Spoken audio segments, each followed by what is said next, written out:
అందరికీ నమస్కారం అండి. ఈరోజు నేను చేయబోతున్న వీడియో ఏంటంటే, సాయి పాము వలె కనిపించుట. ఒకనాడు షిరిడీలో రఘు పాటిల్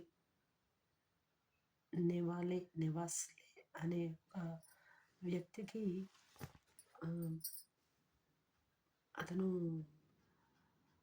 అతను సాయంత్రం పూట పాలు తీయడానికని చెప్పేసని పాల కొట్టంలోకి వెళ్ళినప్పుడు, అతనికి అక్కడ ఒక పాము బుసలు కొడుతూ పాల కొట్టంలోకి అంటే ఆవుల కొట్టంలోకి దూరడం జరుగుతుందనమాట.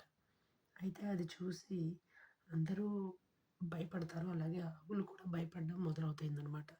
అన్నీ అటు ఇటు కదిలి, అటు ఇటు పరిగెత్తుతూ ఉంటాయన్నమాట. అంటే అటు ఇటు తిరుగాడుతూ ఉంటాయన్నమాట.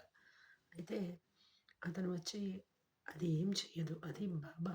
అది వచ్చింది బాబా. మీరేం భయపడాల్సిన పని లేదు అని చెప్పేసని గిన్నె నిండా పాలు తీసుకొనొచ్చి, పాలు ఆ పాము దగ్గర పెట్టి, బాబా మీరు నెమ్మదిగా వచ్చి పాలు తాగండి. భయపెట్టాలనుకుంటున్నారా మమ్మల్ని అని అంటాడనమాట.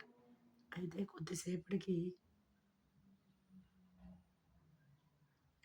కొద్దిసేపటికి ఆ పాము నెమ్మదిగా వచ్చి పాలు తాగుతుంది. తాగి దానంతట అదే మాయమైపోతుంది. ఎంత వెతికినా ఎవ్వరికీ కనిపించదనమాట.